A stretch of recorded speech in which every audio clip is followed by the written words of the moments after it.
Del Santo Evangelio, según San Lucas.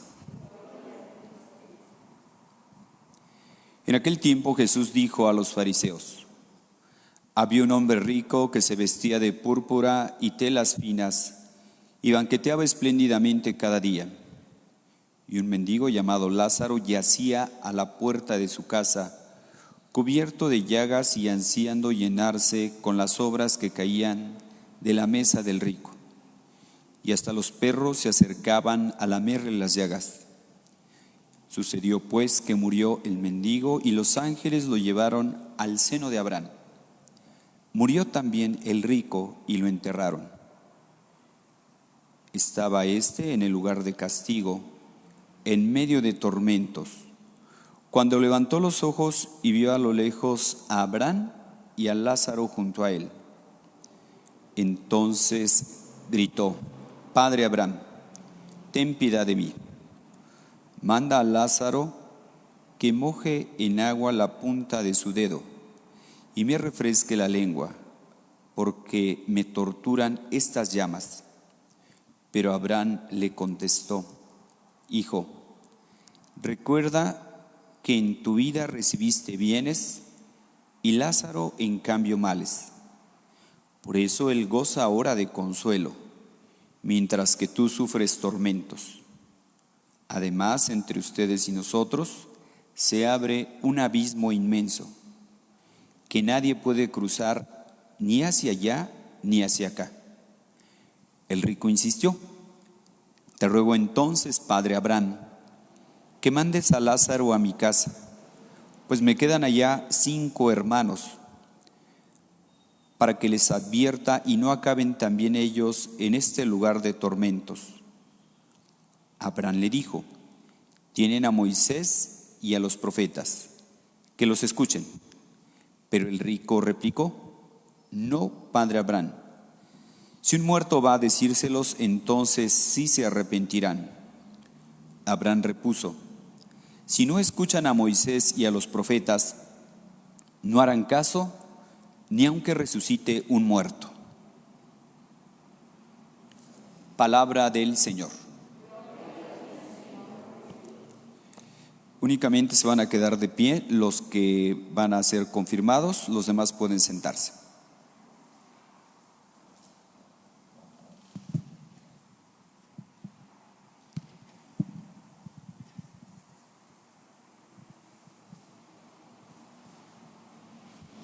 Estos fieles cristianos fueron bautizados con la promesa de que serían educados en la fe y de que un día recibirían por la confirmación la plenitud del Espíritu Santo. Ese fue el compromiso de sus padres y padrinos que adquirieron en el bautismo. Como responsable de la instrucción catequética, tengo la satisfacción de poder decir a toda la comunidad aquí presente y también a nuestro pastor, nuestro padre, Monseñor Alfredo Romo, que estos hermanos nuestros han recibido la catequesis conveniente a su edad. Decimos todos: demos gracias a Dios. Pueden sentarse.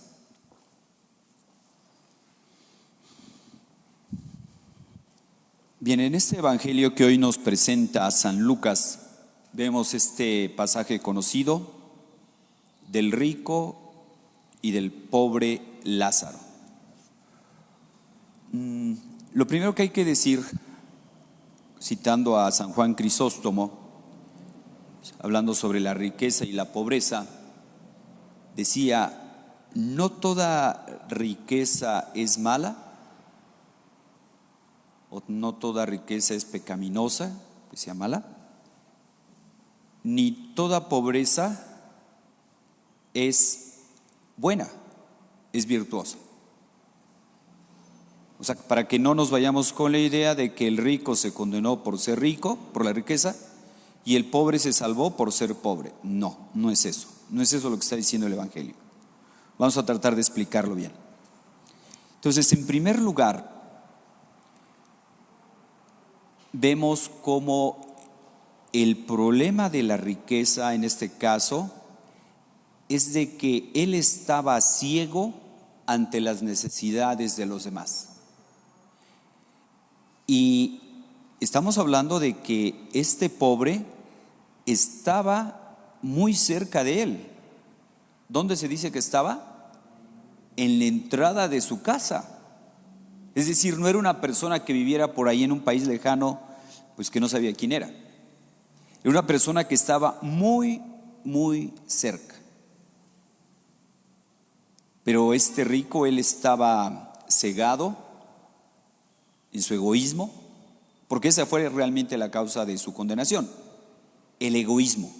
No es que en sí la riqueza sea mala, la riqueza no es mala de ninguna manera, pero él estaba encerrado en su egoísmo, él estaba preocupado en vestir bien, de telas finas, en comer bien. Nos dice aquí que banqueteaba cada día. Y Lázaro, que estaba muy cerca de él, estaba en la entrada de su casa, dice que estaba cubierto de llagas y él ansiaba llenarse de las sobras que comían de la mesa del rico. Ansiaba llenarse, pero no se las daban.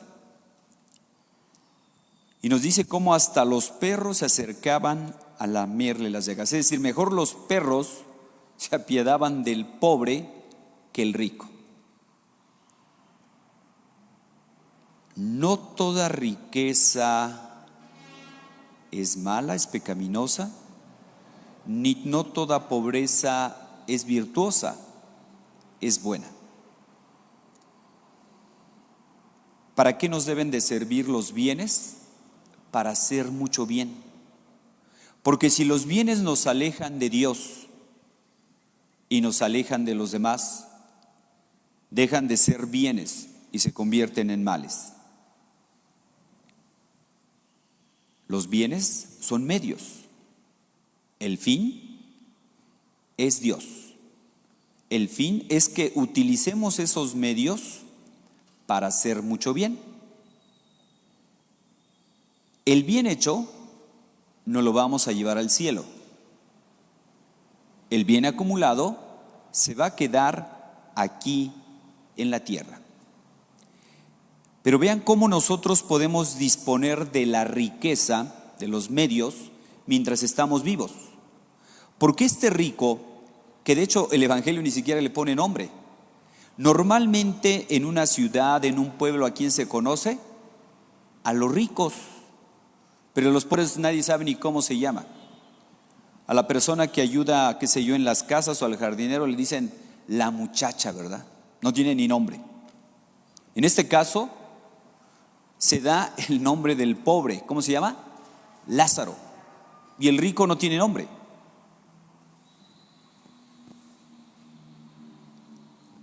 Los bienes son para hacer mucho bien.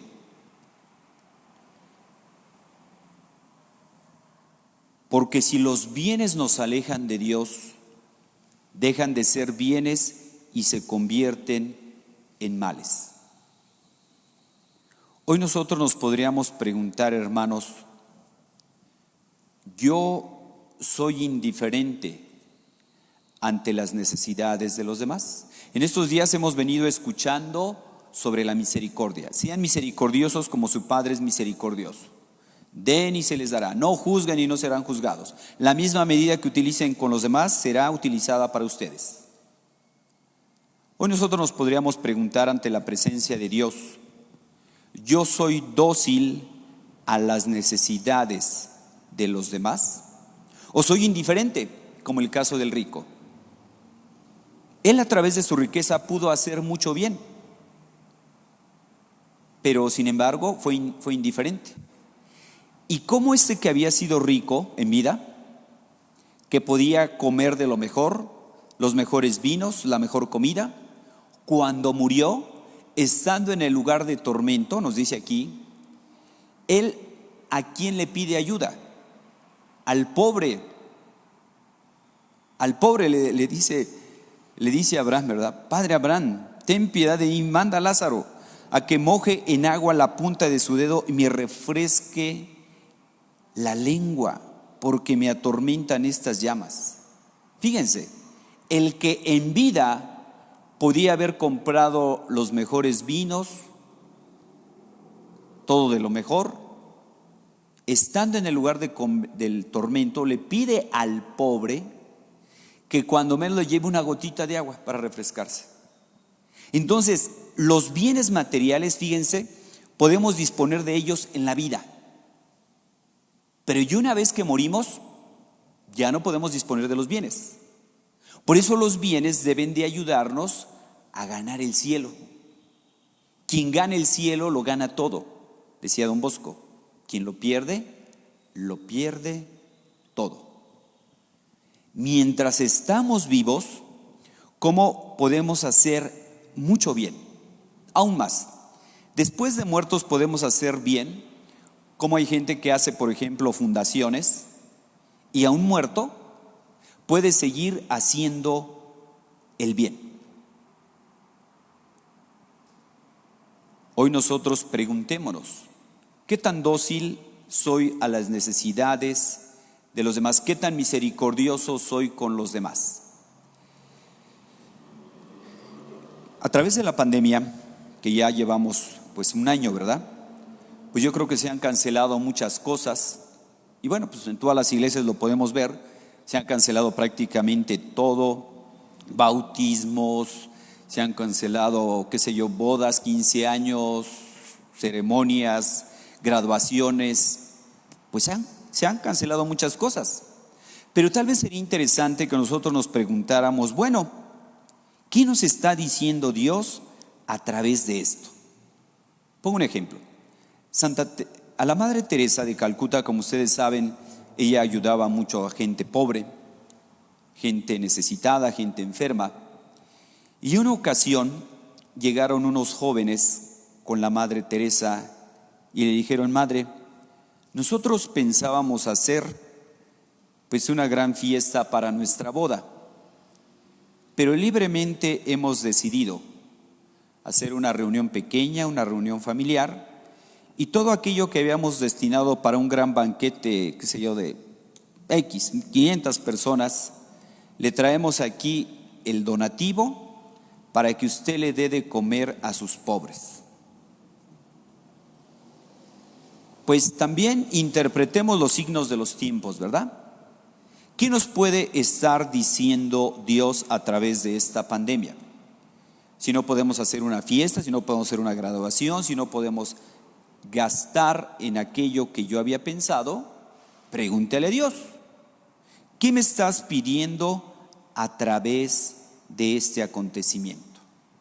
Ustedes jóvenes que se van a confirmar, que hoy van a recibir el don del Espíritu Santo en plenitud, pues deben de ser conscientes de que pasan ustedes de ser niños en la fe para ser adultos en la fe.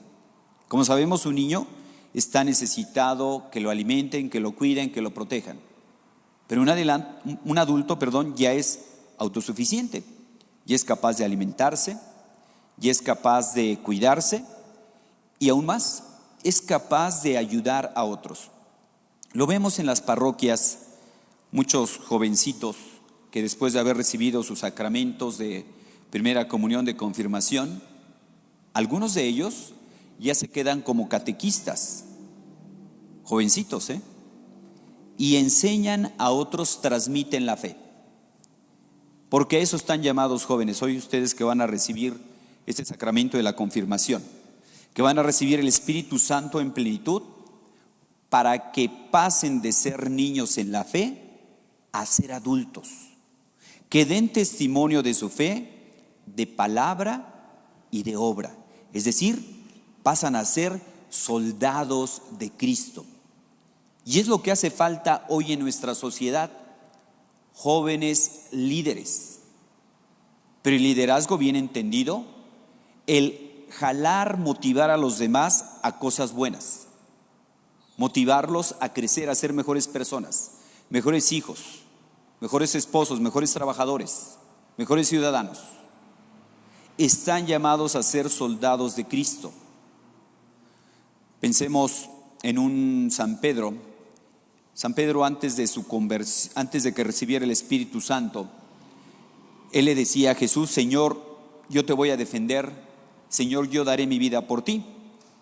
Y Jesús le dice, ¿con que me vas a defender? ¿Con que vas a dar tu vida por mí? Y Jesús le dice, pues yo te aseguro que tú me vas a negar antes de que el gallo cante. Y como pasó efectivamente, cuando le pregunta una mujer a Pedro, oye, ¿tú eres seguidor de Jesús? Y Pedro, que había confiado únicamente en sus fuerzas humanas, lo niega. No lo conozco. Y hasta llegó a renegar de él, porque él había confiado en sus fuerzas humanas.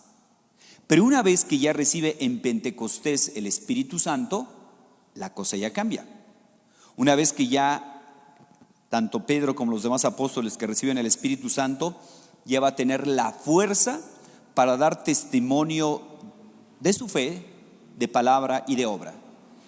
Y a pesar de que lo llegan a meter a la cárcel, que los llegan a azotar, a flagelar, y que los dicen los poderosos del momento, ¿verdad? Que le dicen, ¿qué acaso no les hemos prohibido que sigan anunciando a Jesús?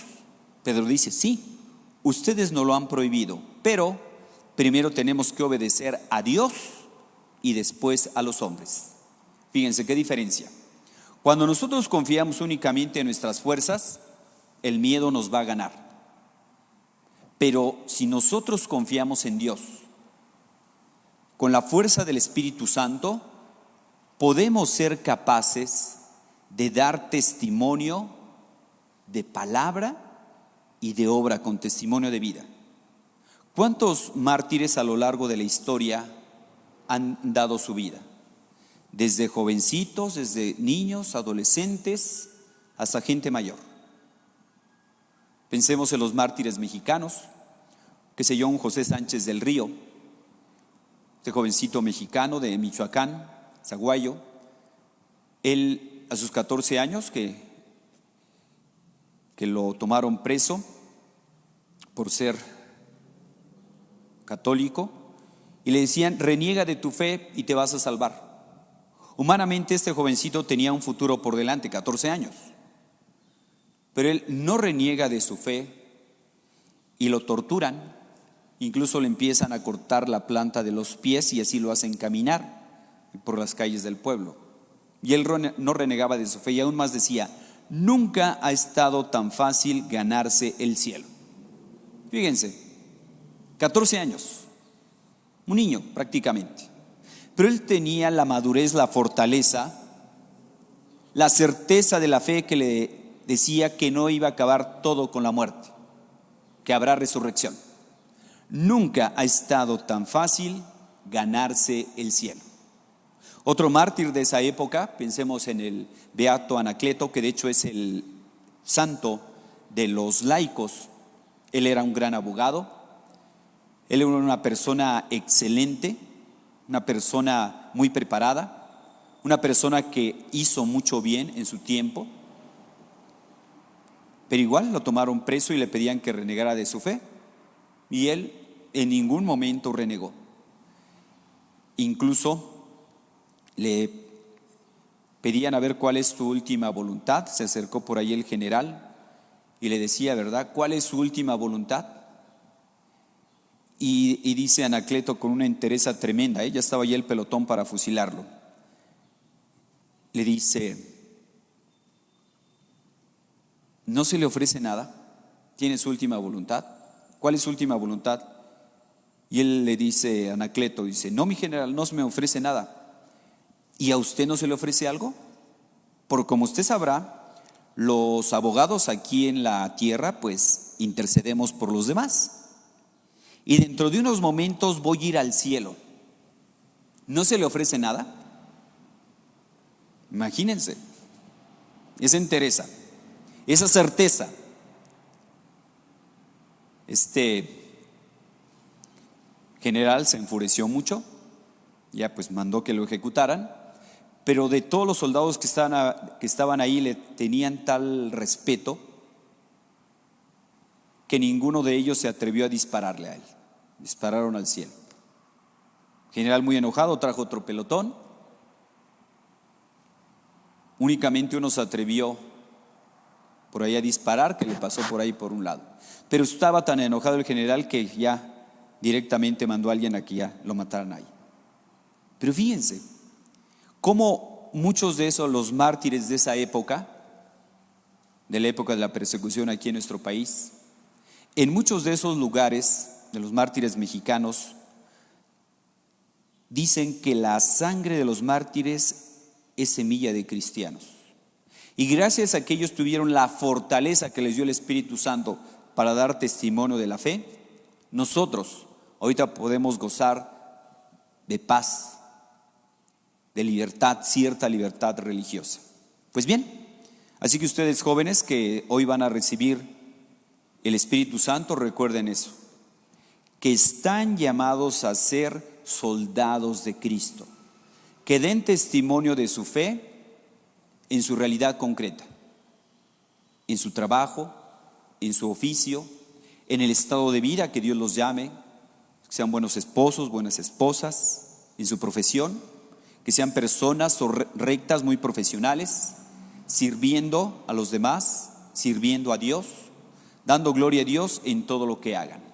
Pues vamos a pedirle al Señor, hermanos, por ustedes, para que Dios lleve a buen término esa obra que ha iniciado en ustedes desde el momento del bautismo, y que sean dóciles a las mociones del Espíritu Santo, ya que la principal función del Espíritu Santo es santificarnos.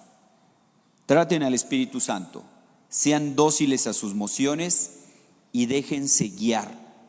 Así como una hojita seca que se deja llevar por la corriente de un río, así, déjense llevar por el Espíritu Santo y dejen que Dios lleve a buen término la santidad, que lleve a buen término la obra que ha iniciado en ustedes. Que así sea.